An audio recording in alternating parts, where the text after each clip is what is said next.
When it comes to foundations in Pearland, Texas, drainage can be a big problem. Hi, I'm Derek with Deep Rock Foundations. An important thing to know about drainage is that it really is going to affect your foundation. Some of the things we'll notice during a foundation repair evaluation is that there's high spots. And we go outside and we look, and there's a low spot outside that's a puddling area that has caused that soil to swell up over time. A little puddle sitting next to your house can cause your foundation to swell as it rains, and then every time it dries out even further, and it causes your foundation to move a lot. So monitor your drainage so you don't have any puddling near the house. One great strategy is get gutters and extensions so it gets it away from the house, and make sure to fill in any holes that the dog might dig. In some scenarios, it's a really good idea to invest in a drainage system to make sure that your yard isn't holding water near your house. During the repair, we're gonna try to find those things to help you mitigate your drainage issues to prevent any future problems that might occur. At Deep Rock Foundations, we wanna partner with you to help you understand how drainage might be affecting your house and help you develop an idea of what you can do to mitigate those problems so that you can have greater longevity of a healthy foundation for your home.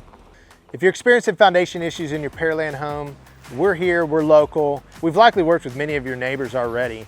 Feel free to call us and schedule a free evaluation to get your foundation checked out so you can know the condition of your home.